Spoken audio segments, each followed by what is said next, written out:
Bonsoir à tous. Au sommaire de cette édition, le président de la République préfère les jeunes pour une gestion saine des deniers publics. Le chef de l'État l'a signifié aux étudiants de la médecine lors de leur rencontre à Sékou Touré.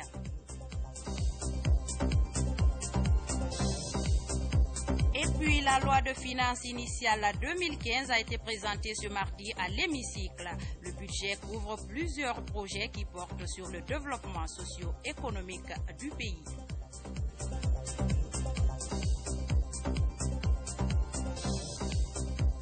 Enfin, quelle est la place de la calebasse dans les valeurs culturelles et traditionnelles africaines? Élément de réponse, c'est dans un instant.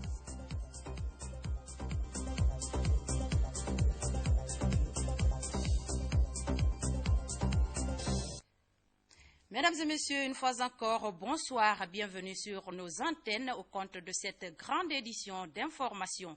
Comme annoncé dans les titres, le président de la République a récemment rencontré à Sékou Touré les étudiants de la médecine. Une rencontre au cours de laquelle le chef de l'État a signifié qu'il préfère les jeunes inexpérimentés, honnêtes pour une gestion saine des deniers publics qu'aux cadres compétents mais voleurs. C'est une analyse de Ben Daoudassila. Plus d'exhibitions de largesse incongrue, plus de démonstrations d'étiquettes bourgeoises et l'argent autrefois confiné dans les coffres des voitures se fait de plus en plus rare dans la circulation. Bourgeois et prédateurs des finances publiques n'ont plus de source de profit, même si en coulisses, de nouveaux cercles mafieux se forment et émergent en embuscade. Conséquence, le chef de l'État, accusé d'avoir fermé les robinets, opte pour la sécurisation des biens de l'État. Il faut fermer son robinet. Non. J'ai sécurisé l'argent public en faisant une unicité de caisse. J'ai mis fin à la planche à billets, c'est tout. Mais je n'ai plus l'argent de personne. Évidemment, comme les fonctionnaires s'habituent à voler, ils volent, ils donnent un peu. Ceux qui volent sont mécontents, ceux à qui donnent un peu sont mécontents. Mais quand tu veux construire une maison, il faut une fondation solide. Si la fondation est solide, tu peux faire 10 étages. Si la fondation n'est pas solide, tu ne peux pas faire d'étages. Alors, les robinets qui sont fermés, c'est l'argent de l'État qui doit servir à la population, non pas quelques cadres qui vont se servir. Et dans l'entrejeu, la formule d'austérité et de rigueur dans la gestion des finances publiques serait marquée par l'augmentation parfois injustifiée de certaines dépenses. Pour autant, l'imposition par le chef de l'État d'un labyrinthe dédié à la circulation de l'argent et des projets publics coïncide avec la mise en place d'un conseil présidentiel des investissements avec le choix des jeunes cadres compétents. On me dit qu'il faut des cadres expérimentés. Les jeunes ne sont pas expérimentés. Est-ce que quelqu'un est né expérimenté? Alors, j'ai dit, je préfère un cadre de jeunes inexpérimentés à un cadre expérimenté voleur. À l'évidence, la fermeté est en embuscade, le rajeunissement du club des gestionnaires aussi. De Sékou Touré à Cap sur l'hémicycle où la loi de finances initiale 2015 a été présentée ce mardi. Ce budget s'équilibre en recettes et en dépenses à plus de 15 000 milliards de francs guinéens. Il couvre plusieurs projets qui portent sur le développement socio-économique du pays. François Lama pour en savoir plus. La loi de finances initiale 2015 qui a été présentée devant les députés s'équilibre en recettes et en dépenses à plus de 15 248 milliards contre plus de 14 565 milliards de francs guinéens en 2014. Le ministre d'État, ministre de l'économie et des finances a expliqué devant les députés les difficultés économiques enregistrées en 2014 avant de rassurer que le gouvernement guinéen promet de poursuivre les objectifs macroéconomiques qui urgent.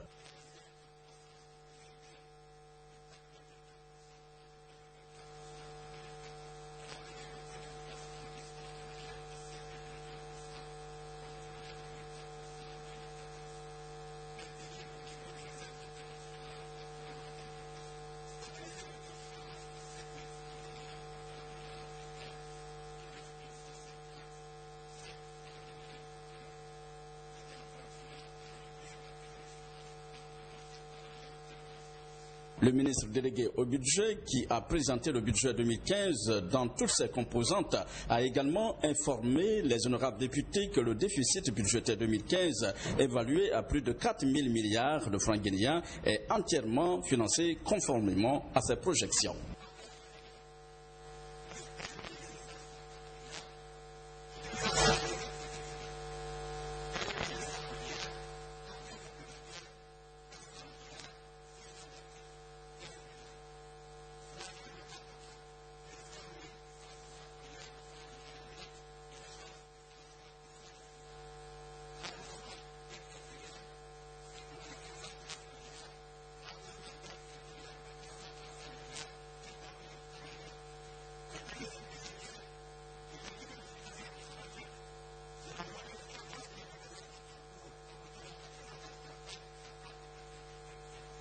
Au plan monétaire, le gouverneur de la BCRG a indiqué que son institution mettra l'accent sur la stabilité des prix en tenant compte de certains préalables.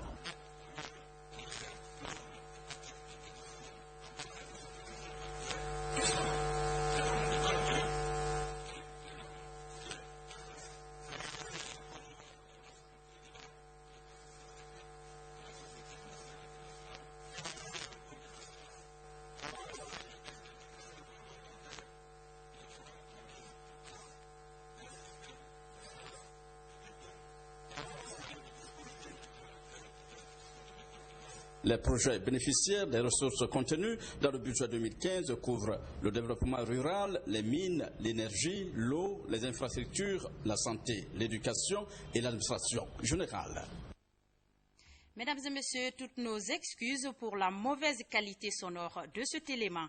Et puis, la Commission Défense et Sécurité de l'Assemblée nationale était récemment au haut commandement de la Gendarmerie nationale. Elle était venue s'imprégner de la situation pour mieux examiner le projet de loi de finances initiale 2015 de cette institution déjà sur la table de l'Assemblée nationale. Le point avec Robert Siditol.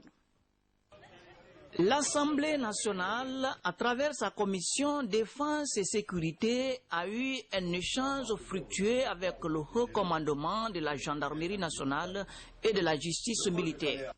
Il s'agissait pour les honorables députés de la commission de s'imprégner des préoccupations du haut commandement en vue de définir les modalités pratiques de la collaboration entre l'Assemblée nationale et le haut commandement de la gendarmerie nationale. Ça fait partie de notre objectif, parce que notre objectif global, c'est de favoriser la connaissance et l'organisation et le fonctionnement des départements relevant de la défense.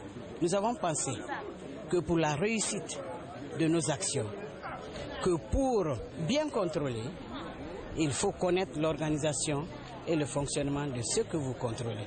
Au haut commandement de la gendarmerie nationale, les défis de l'heure sont nombreux. Il s'agit de la formation permanente du personnel, l'acquisition de matériel spécifique pour le maintien d'ordre, ainsi que la mise sur pied du tribunal militaire. Des défis qui appellent l'appui du Parlement guinéen. Ça veut dire que la réforme qui est engagée par le professeur Alpha Condé, président de la République, des services de sécurité, est vraiment en train de prendre de l'allure.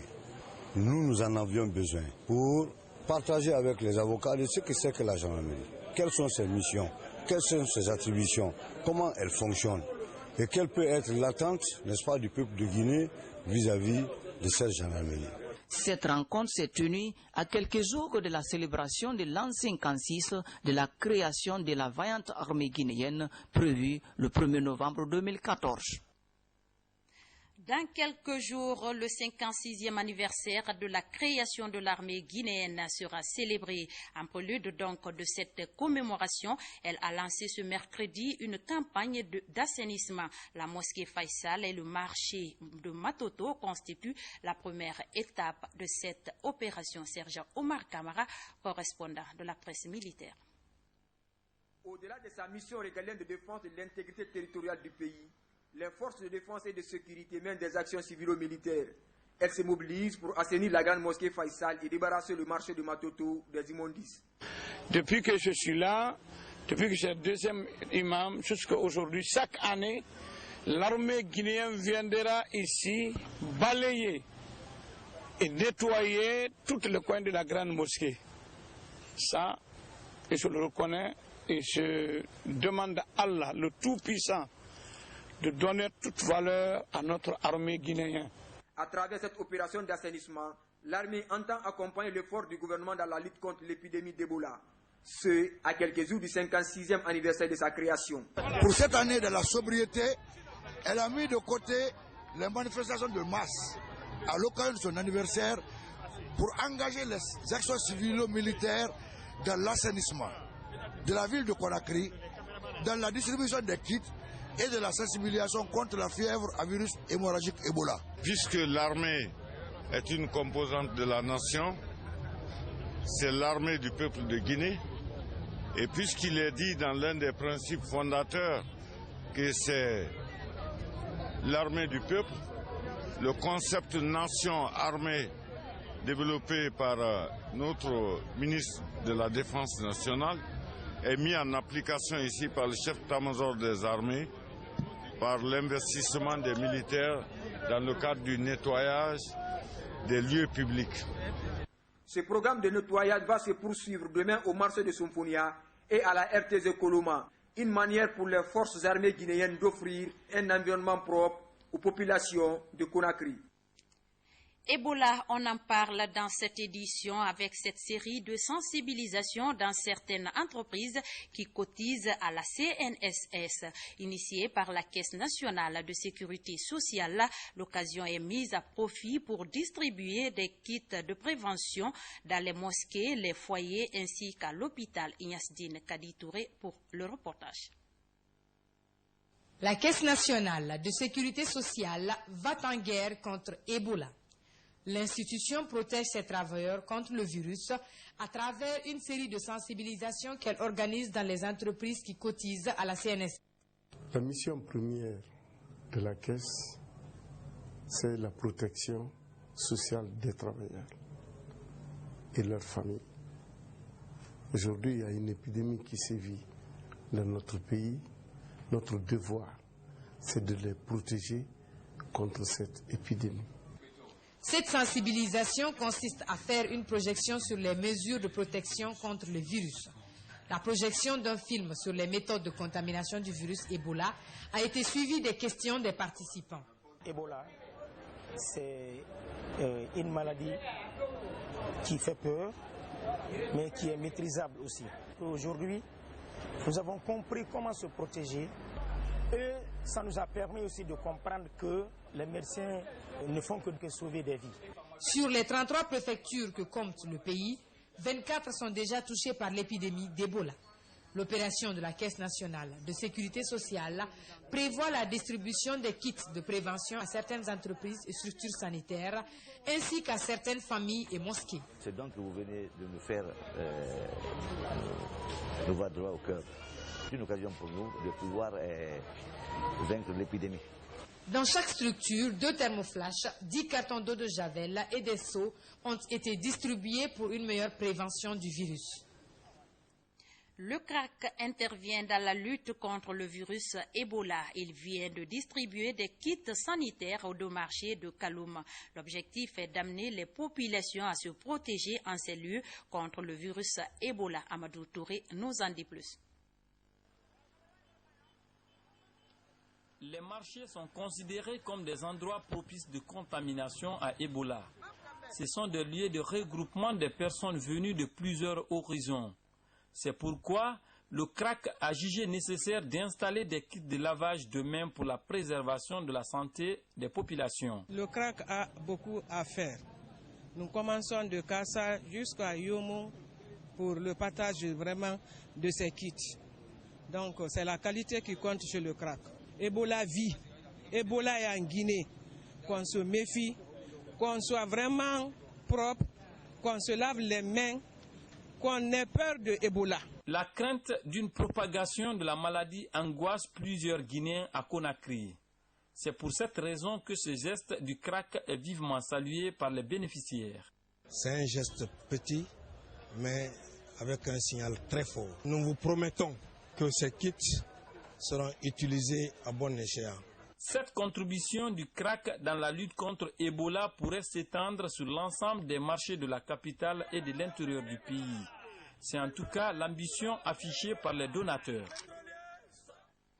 Il faut dire que la similitude du virus Ebola au virus Lassa déjà connu par les Guinéens depuis quelques années a un peu surpris les chercheurs. Dire que Ebola a été découvert par les chercheurs guinéens dans les années 90 n'est pas établi. Pour plus de précision, suivez les explications d'un spécialiste au micro de Cheikh Sanusi Sanko. La fièvre à virus Ebola est bien une réalité que personne ne peut plus nier en Guinée. Son degré de contamination a créé une psychose au sein des populations, à telle enseigne que la solidarité qui a toujours caractérisé le Guinéen s'est fortement compromise. Aujourd'hui, beaucoup confondent Ebola à d'autres virus déjà apparus en Guinée dans les années 90. Les premiers virus qui sont documentés pour nous, c'est le virus de Lassa, jusqu'à ce jour. Même s'il y a eu des recherches avant qui ont été documentées. Et cela suite à un projet de recherche. Le premier projet, c'était en 98-2001. Et je me rappelle, le docteur Christophe Paquet était un des signataires de ce projet-là. Alors, qu'est-ce que le projet avait pour objectif?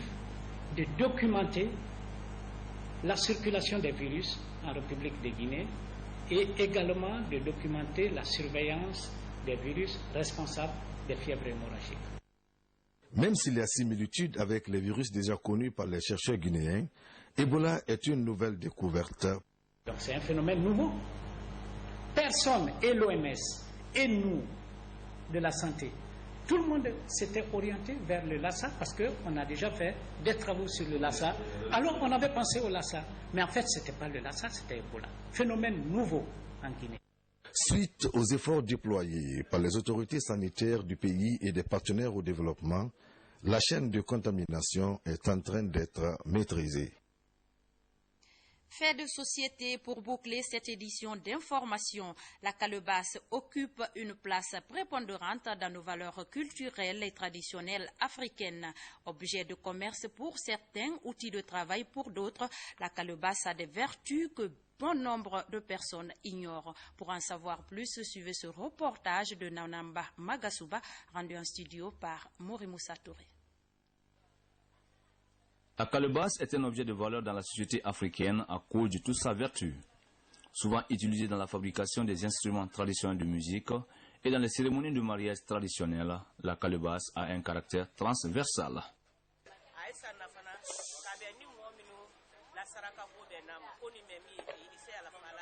La calebasse a plusieurs utilités dans la société traditionnelle africaine. Les veuves peuvent l'utiliser pour se laver. Elle est également utilisée dans les sacrifices et mariages religieux.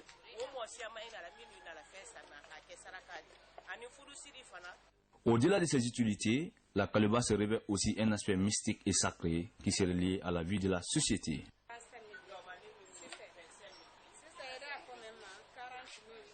En Afrique, la calebasse a beaucoup de rôles, tels que nous rapprocher de l'esprit des anciens, faire des offrandes lors des rituels. Elle sert dans les ménages pour les repas traditionnels dans les communautés, histoire de renforcer l'union entre les enfants et la famille.